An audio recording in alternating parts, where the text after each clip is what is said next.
Debout Congolais, unis par le sang, unis dans l'effort pour l'indépendance.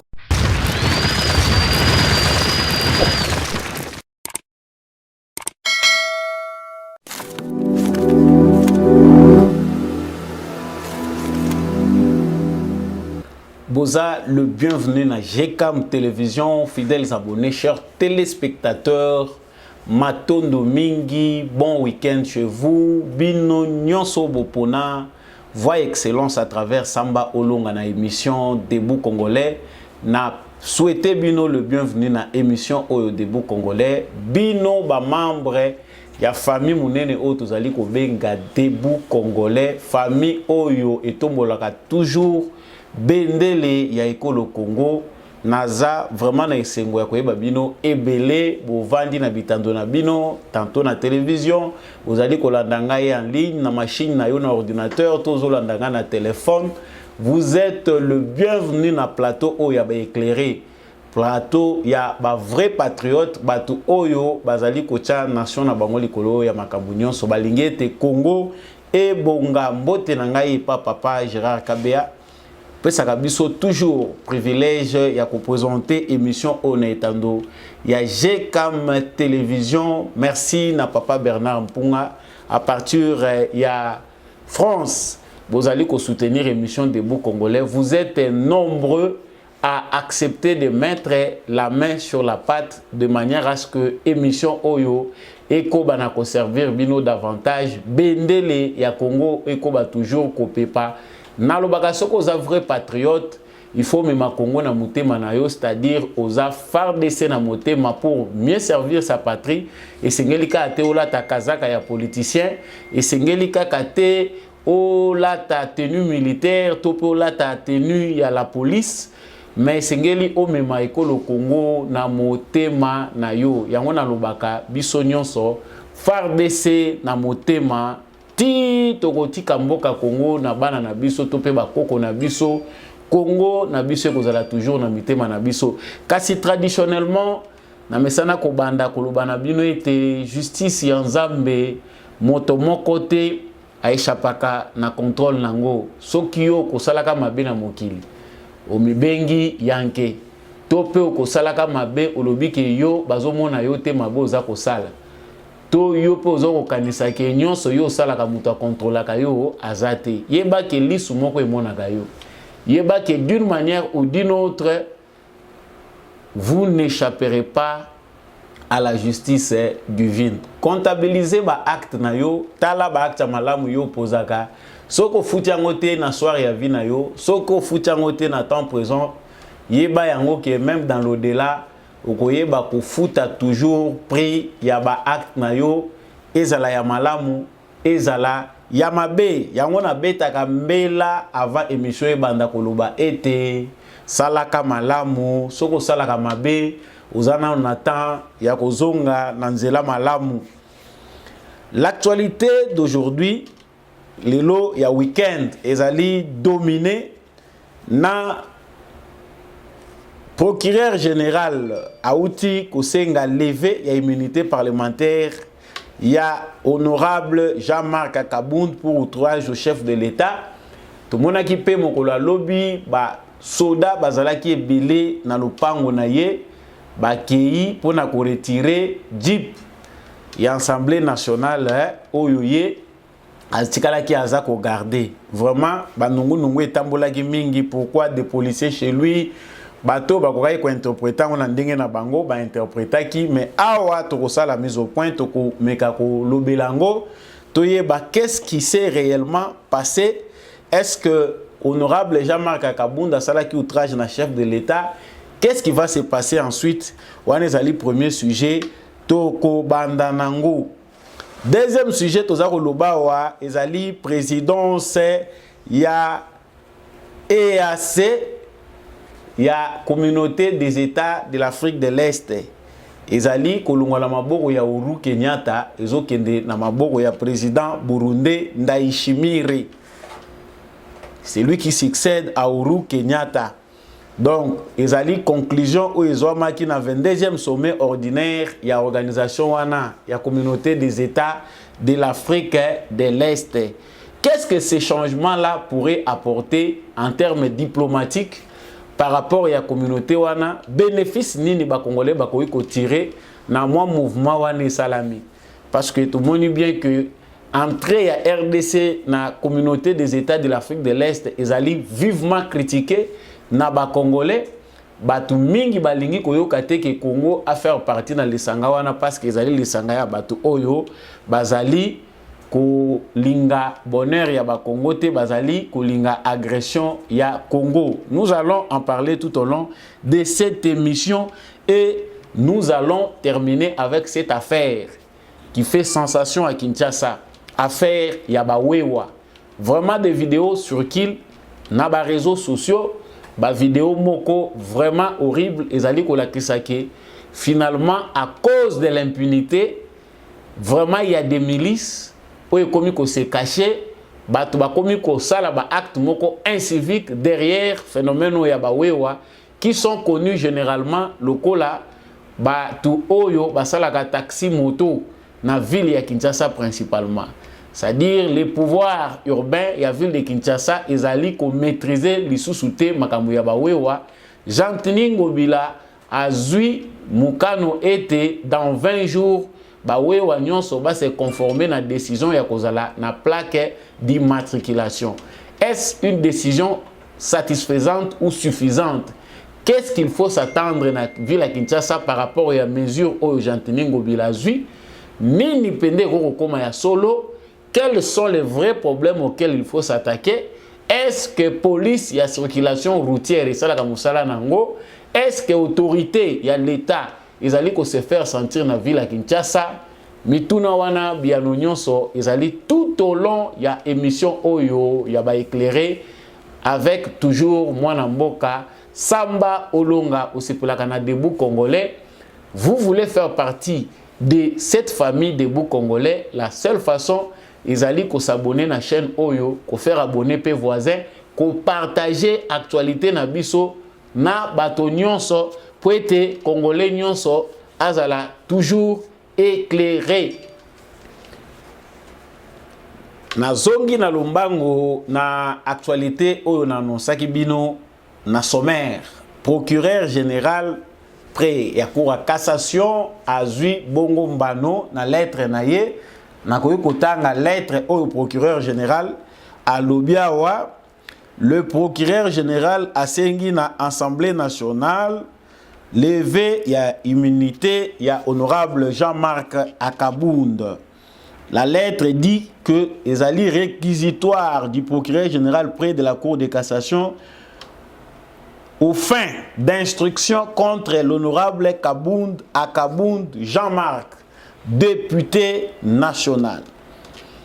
À l'honorable président de l'Assemblée nationale, conformément aux articles 153 alinéa 3.1 de la Constitution de la République démocratique du Congo du 18 février 2006, tel que modifié par la loi numéro 11/002 du 20 janvier 2011 portant révision de certains articles de la Constitution 75, Wanezali, la formalité nyonso, à la procédure relative devant la Cour de cassation, à l'honneur de vous adresser les présents réquisitoires aux fins d'obtenir l'autorisation de l'instruction à charge de l'honorable Jean-Marc Akabound, député national. Quels sont les faits qui lui sont reprochés? Faits.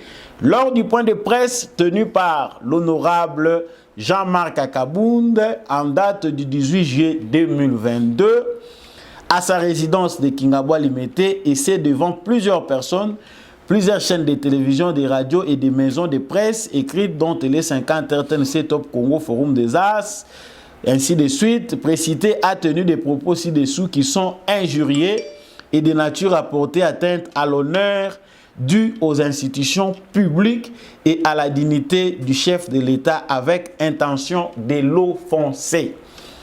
Il a dit notamment l'absence d'une vision claire et d'un leadership convaincant dans le chef du président Félix Tshisekedi, l'incompétence notoire et la mégestion institutionnalisée. Qu'il plaise au bureau à Wanamoni et l'être Zamoulaï, il y a vraiment beaucoup qui est dit là-bas. Nakati ya lettre wana ndenge ba komeli yango, je souhaite d'abord m'arrêter là. Bato beaucoup ko retrouver lettre wana ezali toujours dans les réseaux sociaux ndenge to kabulaka ngona ba groupe na biso WhatsApp. Ici, on reproche na Jean-Marc Akabound que à tenir ba propos moko oyo ezali outrageux vis-à-vis ya chef de l'État. Est-ce que le procureur général l'a aussi toi le bi à solo parce que déjà Assemblée nationale a initié qui action disciplinaire vis-à-vis ya Jean-Marc Akabound que Motowana azalité vraiment na pouvoir azali na droite ya kosakana na chef de l'État. La personnalité pour loko tozali kolobelango dans notre pays le Congo, c'est comme si les gens n'ont pas encore compris que président de la République azali le premier citoyen du pays azali symbole. Il y a unité nationale. Azali garant du bon fonctionnement des institutions. On peut critiquer un président de la République, on peut s'opposer à ses prises de position, à ses décisions, mais on ne peut pas aller jusqu'à tenir des propos outrageux vis-à-vis du chef de l'État. Wana même au pays, na ba pays de vieille démocratie, ezalakate. Okoyi ko salango peut-être en cachette, ndenge ba musuba koma ko salango lelo avec la démocratie ou to komi nango lelo à l'ère des réseaux sociaux ou bien à l'ère du numérique. Il y a certains qui prennent, il fait une vidéo, il est où ça, il a connu té ninité, a sali vidéo na ye a fingi a boaki ndenge wana.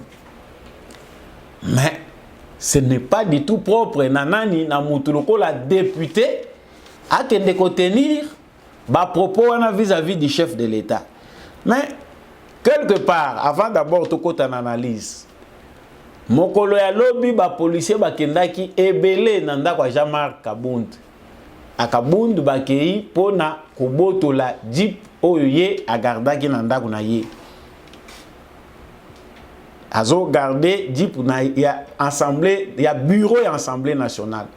Le député bazana mituka na bango ba jeep na bango ba gata bango bazana ngo. Mais parmi ba jeep oyo azrahi ko salela comme vice-président de l'Assemblée nationale, agardaki lisusu moko azalaki ko gardango ipana ye. Mais est-ce que cela était la raison d'envoyer ba policier belé boye nanda kwa Jean-Marc Akabound? Donc, quelque part, il ne faut pas donner plus d'importance à un individu qui ne mérite pas. Parce que dans les réseaux sociaux, bah, récupérateur, bah, tu as perdu bah, moni ou fa soulèvement. Alors, bah, tu as dit que Kabunda ende ko enterrer bango politiquement pe. Parce que beaucoup de manana ye kuna ndenge boye baki. Le maître nageur a fini lui-même par se noyer. Yé mutayebi saki batu ke bokoya ko najawa mais yé moko a fini par ko nager na bango. Mais nous ne pouvons pas à ce niveau porter tout attirer tous à attention na biso nyonso to orienter en individu Jean-Marc Akabound. C'est une action où il ngaki zala nango menée avec 5 policiers baye batike lié mukanda balobi yaka kotika jeep oyo ya Assemblée nationale. Mais pourquoi il a fallu que ba mema ebele ya ba policier boyeloko la batu bakei soki guerre soki nini? Non. Ça c'est une action à condamner parce que za lokola mutu moko ba komi ko tombola ye alors qu'il ne le mérite pas.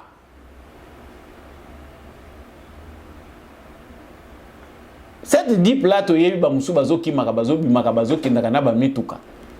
Il est député. On l'appelle na bureau kuna ya assemblée place ya zola ki jeep papa ya kozongi sa mutuka soki azongi cité là il y a une procédure bon on ne sait pas peut-être na kati en katimini basi ba tindela ki mikanda ou bien ba pesa ki message il a refusé d'obtempérer pour na koya kozongi sa jeep yango ba tindaki ba soda ebele pa na ye. Donc moi je considère et salamaki que, en tout cas, nous ne pouvons pas, nous ne devons pas porter toutes nos attentions, distraire toute la République. Le colo ya makambu ya Jean-Marc Akabonde. Tout le monde vraiment sujet wana est occupé par les réseaux sociaux. C'est tous les kabilistes qui en parlent parce que pour na bango bazu mutu. Bazu vraiment mutu. Oyo pour na bango azali concret ya argument na bango bandaye ko pesa. Makambu zo salema bien te régime ya bajuisseur et enfin le maître nageur c'est noya. Mutu oyo batebele bandaye ko melela mbondo. Nous étions ici en train de dénoncer les Kambouya Jean-Marc Akabonde. Surtout quand on a la analyse au toucher Kakamout. Au Congo, je ne sais pas pourquoi Batoubaza si naïf. Et c'est parce que les informations, les accoupés sa mamala mouté que Batoubazali na croyance moko aveugle ou bien dengeni. Confiance à 100% ba pesa kango politicien te ba pesa kango nzambe. Donc, peu importe tes convictions, mais la vraie confiance, on peut la donner à Dieu. On peut la donner à Dieu. On peut la donner à sa femme, sauf qu'on est fidèle. On est vraiment malade. Et puis voilà, 100%. Pour nous, vraiment, tous les chango, na vigilance, les colos et belé, tout redoubler vigilance, les sous. Mais attitude de les politiciens congolais, mais vous trouvez des Congolais qui croient aveuglément dans un système corrompu, système où tous les inversé, système où Félix Tshisekedi a combattre, c'est un système de corruption. Oyo ata muto abandaki na malamu a finir par Mabé. J'ai discuté avec un frère Nazako Toune, mais qu'est-ce qui se passe réellement dans Bokoyo? Ata muto abandi malamu a fini par décevoir bato. Mutu soye bozi bocheye kaka bo pesier malamu yango azo finir kaka par décevoir bato. Rares sont les gens au Congo qui commencent bien et qui finissent aussi bien, tout ce qu'ils ont gardé bam. Culture et intégrité on dirait zo appartenir nango lusuna ba congolais te. Donc après bien bat musu ba comment ko boya ko soutenir bato. Ba ebika que soki to tcheye maboko, il finira par nous décevoir. Et c'est ça. Hein? Un peu comme dans l'aventure, il y a certains qui considèrent les Congolais comme des gens infidèles, des gens sans principe. Oh, bino batubotoni na banda kwa nzambe bozo sambelaka aider les Congo. Ça c'est un mauvais esprit qu'on peut aussi chasser pour ceux qui sont en train de faire des intercessions et union sur l'église. Parce qu'aujourd'hui Jean-Marc Akabonde est un monstre pour beaucoup de Congolais. Azaki porteur d'espoir, brave, courageux. Mais aujourd'hui, il devient l'opposant farouche de Félix Tshisekedi. Parce qu'il y a une diffamation. On est en train de se poser des questions. Hein? Millions.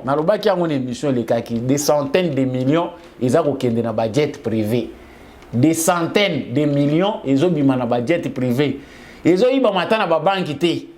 Mais bazo zwango sadi batoki ba kenango na budget privé ebimelaka bazako zwango na banque batiango na mituka ekei na kati ya budget privé non. Ça il fallait vraiment beaucoup d'explications.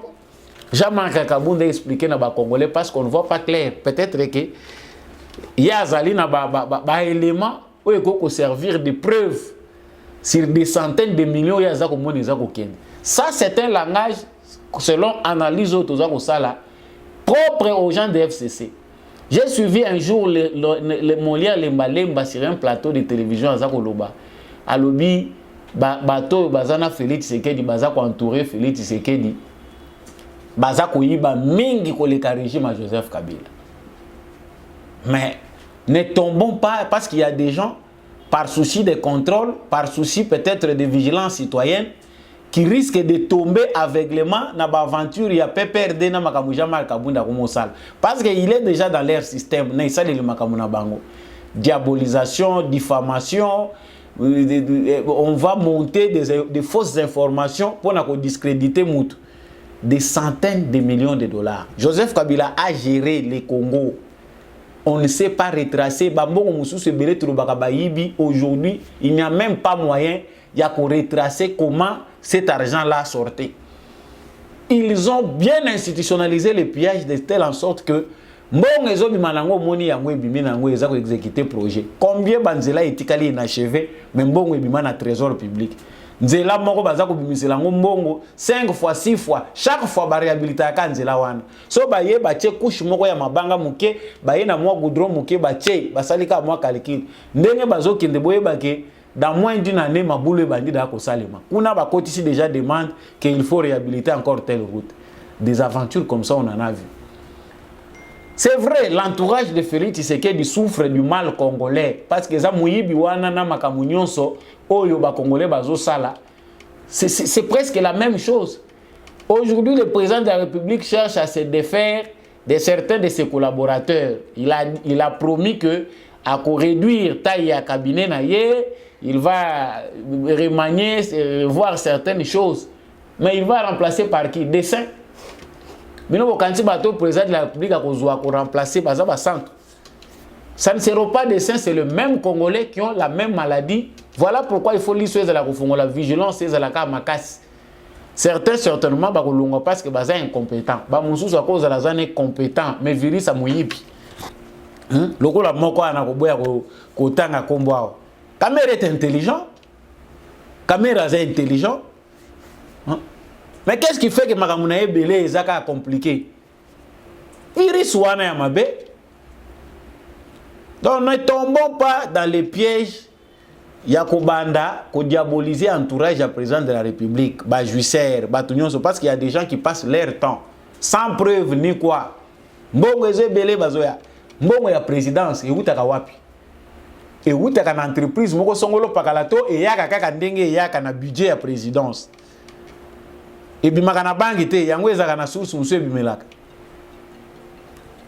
Voilà pourquoi nous voulons que les gens batu oyo bazali ko aider biso, batu oyo bazali ko dénonçaka, ba aider biso que na contexte ya état de droit, tango obimisi maloba oye au lobby, tu dois avoir des preuves. Oye ko aider batu ba yeba ki makamoza oloba eza ya solo. C'est aussi ça l'état de droit. Na kei na kolekisa tango ebele te na sujet oyo na monike ekozwa bino ngonga pour ceux qui ont compris dès le début to robaki que sujet oyo ekoya kolongola bato ba attention na makambo est important pour na kokotisa ba congolais dans les futilités. Là-bas il n'y a pas d'actualité. Le deuxième point que j'aborde ici est celui de l'EAC, État de l'Afrique de l'Est. Toyebi ke kwadere ya Congo kuna pour l'opinion na kati bato ebele baza na opinion congolaise. Toyebi ke ezali erreur. Biso tokokai kokota na kati ya EACT. Le président Félix Tshisekedi a commis une erreur. Cette adhésion là est une erreur stratégique. Il ne fallait pas Congo ekota na makambo wana. Ngape naza parmi bato yo na bande koloba toujours na plateau ke attention. C'est vrai que Batebele Bazana kati ya communauté wana ba faire peu partie na makambo eleki agression à Congo na pillage systématique et salami ya ba ressources naturelles ya Congo. Na instabilité eza na Congo, la plupart des pays na kati kuna bazali co-responsables parce qu'ils font partie ya groupe ya communauté internationale oyo bazali côté le makambo. Mais l'adhésion là est stratégique parce que Félix Tshisekedi qui a adhéré là-bas a joué son contrepoids de manière à ce que Kagame se sent aujourd'hui mal à l'aise. Makambo esale makana communauté wana ezalaki musika na ba congolais. C'est-à-dire tout ce qu'il disait là-bas, tout ce que faisait là-bas, biso Congo, nous n'avons pas le temps d'être informés, nous n'avons pas le temps de participer à ce qu'ils font. Mais kokota ya Congo na kati. Quand le Congo adhère, Congo est côté na kati ya makabouana, ils ont ça là que le président de la République a une marge de manœuvre à travers sa diplomatie pour na kobomaka pe adversaire na biso Rwanda ou Azali, non seulement le Rwanda et l'Ouganda. Tomonaki récemment le président Burundi, tamba utaki na Kenya. Makambo nyonso balobaki na Kenya yake kolobango na mboka na ye. A qui rendre compte toyokani tous les mouvements rebelles oyo bazali coopérer na Congo ou bien dans n'importe quel pays bazali locaux ba adhérer na processus de paix oyo eza initié. C'est ce qui est en train de se faire. Félix Tshisekedi a ouvert une brèche parce que bateau to kobomaka ou farde ça kobanda kobomaka tout le temps. Nos frères sont nombreux là-bas. Le kola toza pe na droit ya ko protéger bango même si ce sont des sorciers parmi nous au bandimi ko kota na système amabe. On les a ouvert une porte. Tout le monde a dit Félix Tshisekedi ko solisa ba groupe armé locaux. Ceux qui a solo boza ba congolais botika ba arme na bino na se sans condition.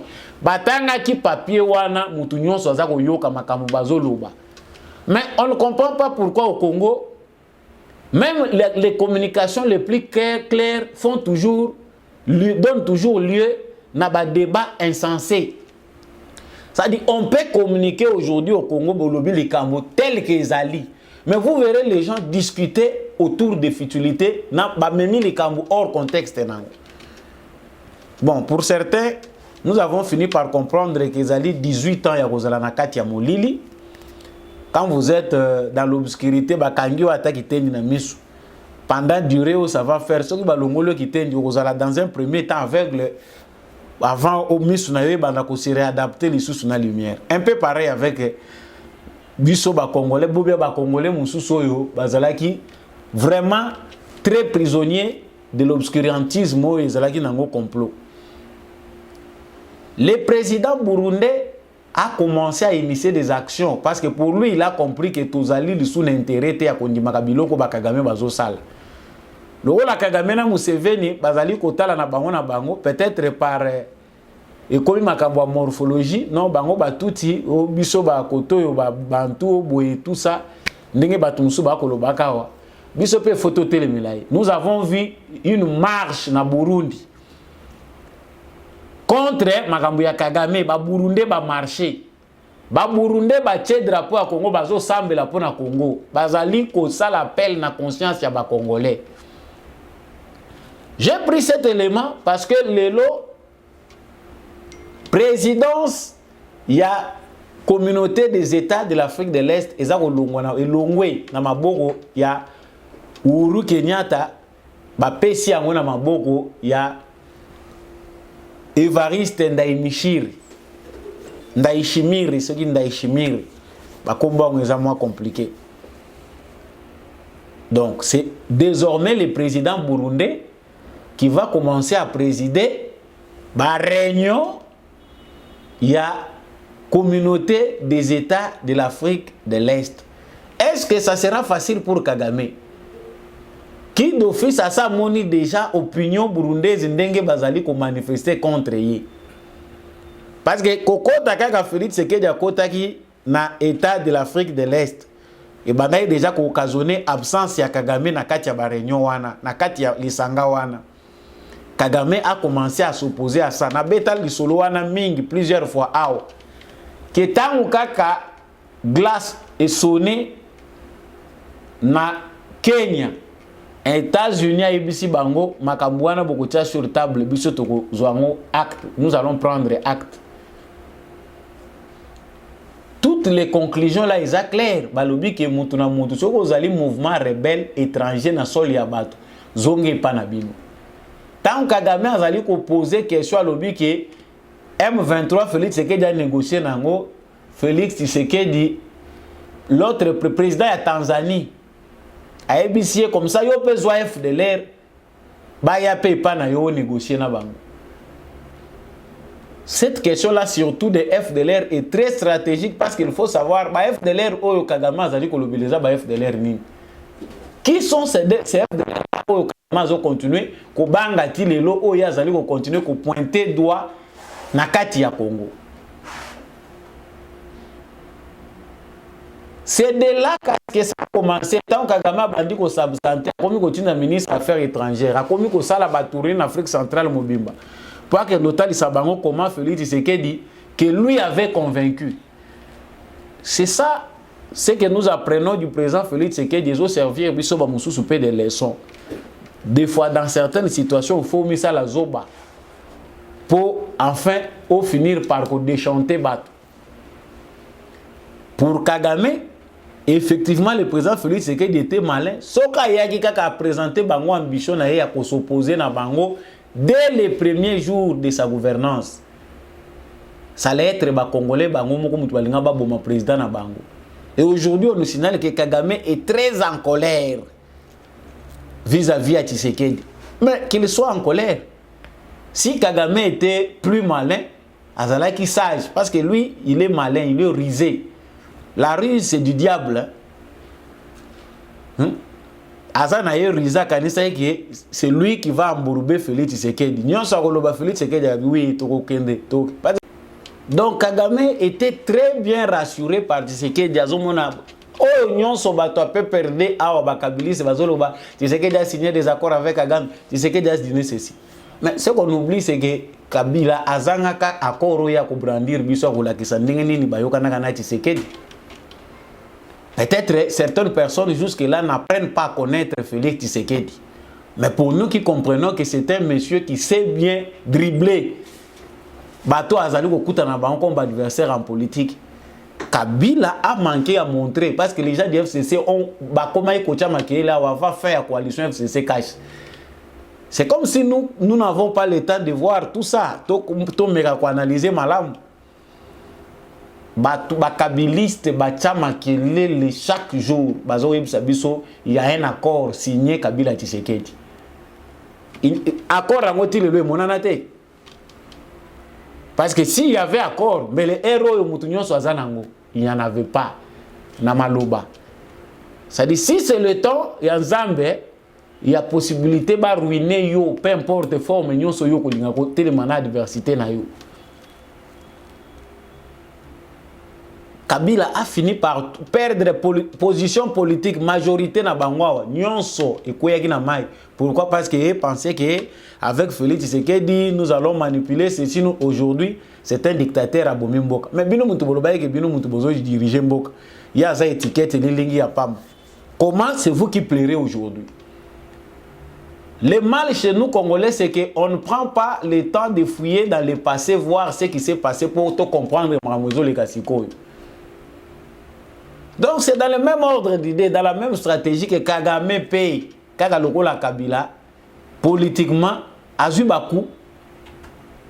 Donc partout où ils sont passés avec Félix Tshisekedi n'avait pas encore jusque-là fait montre d'une certaine opposition vis-à-vis à Kagame. À Toza Malamu. Et il y a des gens qui ont une vidéo à Tshisekedi, Félix Tshisekedi a l'obaki que Kagame a vraiment collaborateur à Malamu. Aza vraiment mouto et ségelito qui naï. Mais c'est ça. Bango balingiba bima bango na politique à Ndengiwan. Il a été bien flatté jusqu'à tel point que tant Félix Tshisekedi a monique en tout cas biceps c'est coli maintenant nous Congolais tous à capable à koyer biceps non. Allez. To kangi mena barrière. Zoabana na yozonga na bango. Mais et assez wana biso tozobenga état de l'Afrique de l'Est, le Congo finira encore par s'en approprier. Le plan de Félix Tshisekedi, c'est que toutes ces organisations régionales, na politique et diplomatie à Félix Tshisekedi, ils ont dit que Toko Tango, Tozwango, le Congo c'est un grand pays. Nous avons vocation de à la puissance mounene, na région et puis en Afrique. Ces organisations, il faut se faire sentir. Un petit pays comme le Rwanda, il faut qu'il y ça Congo na kati ya organisation wana ya État de l'Afrique de l'Est. Ça n'a pas de sens. Voilà tout ce qui s'agit. Ne vous laissez pas manipuler. Aujourd'hui, il y a Burundi. Les Burundais sont avec nous, ils prient pour les Congolais. Tant les Congolais bazola la wana bazotu na jeunesse congolaise ba réfléchir sakate. Comment un pays avec un pays très jeune avec ça dit la majorité des Congolais sont jeunes vous pouvez vous laisser dominer par un pays, un petit pays donc qui 10 fois moins que votre pays, donc 10 fois la population du Rwanda est 10 fois moins que la population congolaise. Un pays qui n'a même pas la taille de l'une de vos provinces. Mais mboka wana zo humilier bino ba jeune ba vandika baza kotal. Donc, pour clore ce point, Nakanisi Bozolandango, en conclusion, il y a 22e sommet ordinaire, il y a organisation communauté et État de l'Est. Évariste Ndaimishire Azuma Solo na Maboko. Kuna Kagame chaque jour qui passe, le taux se resserre autour de Kagame. Totika kokoma ba politicien, si ko singeli to za ba politicien te congolais, mobilisez-vous, cessez d'être distrait. Osa expert te analyse comme lieu compliqué, au moins tu peux te mobiliser. Mobilisons-nous en tant que Congolais pour dire non à toute forme d'injustice, pour dire non à l'infiltration, pour réclamer l'identification et le recensement général de la population. Nakei na lombango na point ya suka ya actualité oyo na moni boza ebele eza makambo ko soit na te dans les commentaires, eza makambo ya kotinda ka ba commentaires ebele te parce que à nos injuriants ça ne paye rien. Continuez à nous envoyer vos commentaires, continuez toujours à vous abonner si vous n'êtes pas encore abonné, continuez à envoyer surtout vos commentaires pour ba chat wana ili moranango. Envoyez-nous vos commentaires sur les sujets où tous ko partager na bino. Na kwei sikoyo na affaire oyo makambu ezali kotala ma awa l'affaire Wewa. Jantini Ngobila après ba dégâts ebele. Plusieurs dégâts. Ngana lo bakali sou makambu Ngobila te to lobby. Les Kinois méritent Ngobila. Ba Kinois baza ko mériter Ngobila. Dans une agglomération de plus de 15 millions d'habitants. Ba route ezalina no a problème. Abandina l'information. Ngobila lobi ba motocycliste 20 jours. Ceux qui ont la plaque d'immatriculation te yeba yango ke okotambola te. La question qu'on se demande, est-ce qu'il faut toujours attendre que Likambweya pour boya ko bima bo décider?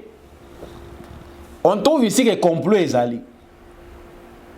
Monsieur le président de la République awa complot ezali ya ko créer milice à travers ba wewa. En tout cas bandeko ba wewa bolimisa biso tous les wewa ba wewa ebele bazolesa bandako na bango. En tout cas ezali ba engin à commerce na bango. Bato bazali kotamusa ba wewa bazali ko aider Kinshasa mobimba. Ba commune ebele eza relié te faute de route. Kinshasa est surpeuplé sur le plan urbanistique. Aujourd'hui Kinshasa accueille na habité soki 100 fois, soki 200 fois plus le nombre oyo ezalaki na création nango. Mais aujourd'hui l'État congolais ne maîtrise plus le mouvement et tout ce qui se passe dans la ville à Kinshasa. Le Wewa marche 24 heures sur 24 heures, baza kokumba ba moto. Bazali na ba plaque d'immatriculation parce que awa Ngobila pesi biso solution à l'obi dans 20 jours plaque ya immatriculation, il faut Wewa nyonso azala nango. Mais ça c'est juste donc décision moko fantaisiste. Quand on sait que bah moto on sait que comme 2 millions à Kinshasa parce qu'aujourd'hui à Kinshasa il y a plus de motos que de véhicules. Mituka est comme moto sur moto parce que c'est déplacé aujourd'hui dans la ville de Kinshasa capitale. Si vous avez un rendez-vous important au niveau que vous avez un mutuka te zoande moto pour comment rapidement. Et ils doivent créer des routes par-ci, par-là, bazali ko créer na ndenge na bango pour que leurs clients arrivent à temps. Parce que solution ya moto est la solution ya rapidité. Ce qui était les taxis pour la moto, on a besoin qu'il y ait de manière individuelle. C'est aujourd'hui la moto qui sauve la plupart des Kinois pour vaquer à leurs occupations.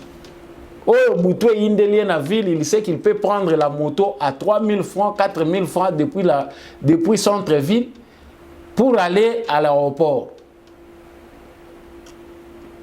Et faciliter. Pourquoi? Nous savons qu'il y a des embouteillages. L'embouteillage, les sauts des moutons ont soulagé la circulation sur Barter, le Boulevard, le Mumba. Les sauts des moutons ont essayé de jouer leur rôle. Mais problème munene na ville ya Kinshasa ezaki banzela ezate ba route secondaire ezate celle boulevard Lumumba, boulevard du 30 juin un peu poids lourd presque ba commune nyonso ezali na problème ya kozala relier na banzela ya bien et ko faciliter que bato baza ko emprunter banzela wana sans que basangana kabaka magesika moko. L'autre problème sérieux il y a ville à Kinshasa c'est l'exode rural que jusque là que ça soit au niveau national que ça soit au niveau provincial on n'arrive pas à stopper l'exode rural vers Kinshasa. C'est-à-dire chaque jour nombre ya bateaux baza ko kota na ville à Kinshasa et yebanité parce que bazo ko maki ba enregistrer kate ba musu bazo yaka na camion nzela soka za na biloko na ba barero ba tila bango wana bazo tika na bango bambongo on ne sait pas combien baza ko kota on ne sait pas combien baza ko bima oh peut-être baza ko kota na voie pende yebani ezaba ba yaka na ba avion wana c'est bien connu mais pour le reste bon wana est juste état des lieux conditions urbanistiques il y a problème Kinshasa oyo babelelaki balobi il faut sauver Kinshasa. Siko lokola ngobila azali na epe par accident. Fruit ya conception ya PPRD. A commis lelo union sacrée. Aujourd'hui, il est avec le président de la République. Likambo ba wewa e bandi nango kala e bandi lelo te parce que chaque jour qui passe, il y a des motos qui s'ajoutent. Problème, il y a un civisme routier. Et ça le problème c'est une question d'ordre général. Pour lutter contre l'incivisme routier, il faut d'abord que la police, il y a circulation routière, PCRA ou Panabiso, Général Kassongo. Là encore, c'est grave. Parce qu'il est dépassé. On sait depuis longtemps tout ça parce qu'on sait qu'il est dépassé. Général Kassongo. Azan est déjà dépassé par problème au ya Kinshasa par rapport à la police. Ils ont su répondre na mutu na yete. Ba exigence ça trop, ba impératif ça trop. Les gens veulent voir l'état des droits, ba question ça beaucoup plus politique que na niveau technique na niveau na. Mais na niveau peu technique, incompétence c'est ali. Il y a vraiment autorité na biso ya la police pour na ko gérer makaboza na ville ya Kinshasa. Siko lelo tozoloba wa plaque d'immatriculation. On sait ce que ça va faire encore c'est une crise parce que c'est une décision. Il y a lobby na monoko lobby qui toko plaque d'immatriculation. Na bateau déjà mituna bango déjà ils qui forger un civisme, il faut taper dur. C'est une bonne décision parce que criminalité comme koya à travers moto déjà non identifié na butu baza ko salo balingi ba mengi ko tuta mutuka e mengi ko pointer moto parce que vraiment le wewa là il faut le dire. Bateau bazo sala taxi moto bazali ko banga ta danger mon côté. Ils ne sont pas protégés eux-mêmes. Babanga ka mutuka te bazo bange loko te feu rouge ba yebi yango te ba fe nyonso ba panneau nyonso ya signalisation bango ba yebi yango te.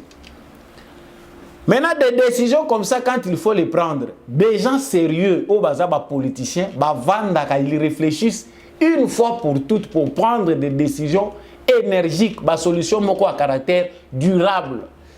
Bon tozolo ba wewe bongo ba ketch o eza ko enlever ba to bikolo nyonso awo. Parce que Zaka Kaboleki, si on va enlever bateau na baquette, on va baquette, ils sont comme qu'on enlever bateau. Tous ça kolobelango à chaque fois, tous ça koloba. Ça dit nyonso, ce que le bibo au président de la République. Si on bino na ba fonction na bino, c'est que l'État il a dit c'est que président de la République.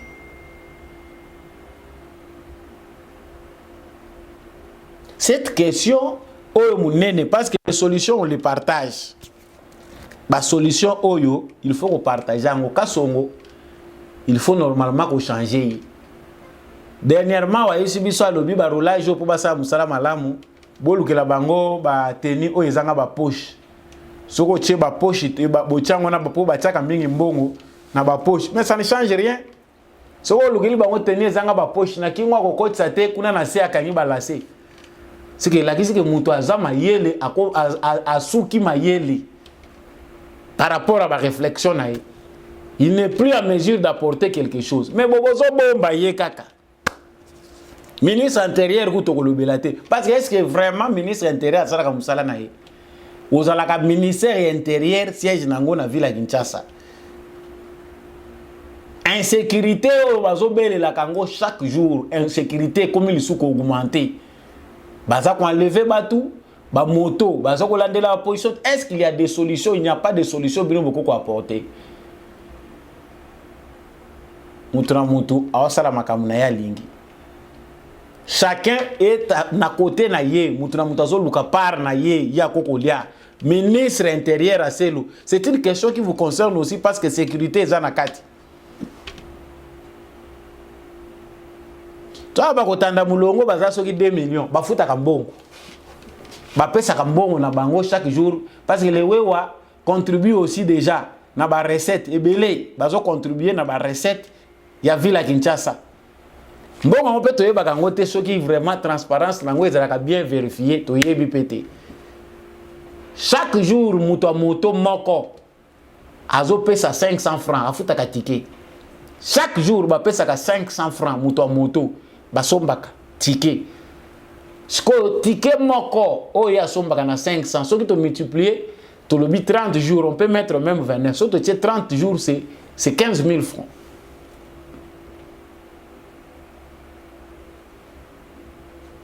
Si au sangisi na nombre ya ba moto nyonso eza na ville à Kinshasa. Si l'autorité urbaine réfléchissait, premièrement, la première des choses c'est créer des parkings. Mbongo wana ekoko zala alloué pour la campagne civisme routier. Soki bo kangi muto azana infraction bo lekisi ye kuna bo akende kozwa kozongela kutanga. Kaka soka azu mukanda wana nde azongeli kukumba na nzela. Ça yango ba opesa e permis parce que c'est un incivique. Ça dit okangi mutu na moto to na mutu ka omoni kazo kumba mabe lokola na cadre na biso ezali incivisme. Avant to kota na makambu ya ba infraction mutu abongo il faut azonga na formation. Bozongeli kuna bozo pese na makambo bozongi si kolakisa ye makambu nyonso ba panneau à signalisation tout ce qu'on apprend mutu na ba norme nyonso correct. Bo pesi na moralité esengeli avant bozongi se le permis na yazonga na nzela. Mais on a des politiciens qui n'ont pas le temps de réfléchir sur les problèmes de la société. On a plutôt des opportunistes.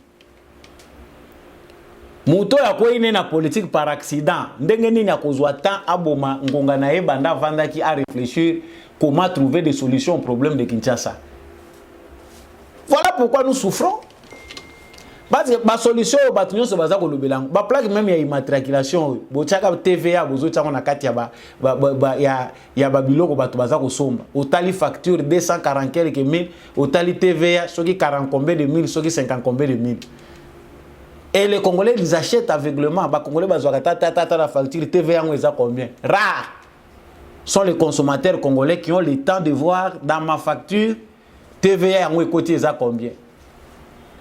Mais prenez même Mambongo banda déjà ko solo là na ba société o baza côté ka ba moto désormais mutu moko ta ko somba moto ya sika sans plaque d'immatriculation. Tant on somba moto na yo avant kota na nzela c'est que mbongo na ya plaque d'immatriculation aussi au PC yango au sombi yango na prix au sombeli moto kuna ba kotisi yango na kati ba intégrer yango. C'est une part des solutions plus rapide. Si on a déjà dans Nzela, on va dire parce que tu as 20 jours. On a des photos tanda mulongo, pour te voyer ba pété ba moto, on les a vraiment pas bien comptabilisé. On a des sous-cop musuba bagisi li sustan banda kocha. Plaque makamba plaque balubaki banda kala. Ba somba ba plaque zo comme obligatoire. Ba kei ba bungishi yango. On comprend ici que l'autorité de la ville de Kinshasa est incompétente. Ba politicien ya ville à Kinshasa bazali capable de apporter solution dans ba problème ya ba Kinois. Les Kinois sont responsables parce que bozali na bino kondima 15 millions d'habitants, vous souffrez avec vos problèmes avec un groupe d'individus Bah, sakana na bino, bovani na bino. Voilà pourquoi on dit que à Kinshasa, c'est la distraction. Boma conscience, vanda na yo. Tout le temps dans les bruits. C'est clair. Si vous réclamez des résultats, non, vous avez des politiciens que vous méritez, qui vous ressemblent. Parce que vous avez makambo eza sérieux, bino bolinga makambo eza sérieux. Jeunes gens sortez de la distraction. Les politiciens bino bozo mona awawa boza derrière bango parce que chaque jour qui passe, on assiste malheureusement à des scènes qui nous rendent malades. Des jeunes gens continuent à courir derrière de vieux qui ont tué le pays. Balingi baza la modèle ya batata wana. Bakote lisusu na ba parti politique o ya batata wana babomaki mboka bozo kolanda bango na sima. Pour construire quel type de pays? On parle du renouvellement de la classe politique. Yo ke kokota na parti politique ya tata moko mukolo a travaillé trois générations, a travaillé Bato Mobutu, a travaillé na Kabila Mouzé, a travaillé na Kabila Joseph. Aujourd'hui, il est plus Tshisekedi que les Tshisekidistes eux-mêmes. Yo landie na Simolobi, voilà mon modèle. Sortez des sentiers battus. Jeunesse congolaise, le Congo aujourd'hui est peuplé de jeunes. Le Congo est très jeune, n'hypothéquez pas votre avenir derrière des vieux qui n'ont rien à voir avec votre avenir. Parce qu'il y a déjà bazana bango da bandoki, bazo linga kotika Congo kimiate. Yo so moni politicien na Congo ndi makozwa retraite. Alors bah que aujourd'hui à ce jour je prends congé na kosa so politique était. Pour c'est comment profession na bango. Merci na bino batu bolanda ki debout congolais na kanti bozaka. Belé ya ko assister na plateau oyo. Il y a des veilleurs et conscience. Ce qui peut se peli côté le Misaka Bendele, kokanga munokote na makambo etali mboka ekolo Congo, dénoncer. Envoyez-nous vos messages, partagez vos informations. Émission Oeva de Pana yo mokote, large diffusion. Pesa pe voisin yo kayango biso ba congolais, to fongola matoi, to fongola misu. Le Congo nous appartient, le Congo appartient aux Congolais. Soki ozolala etali yo. Le salut du Congo est communautaire. C'est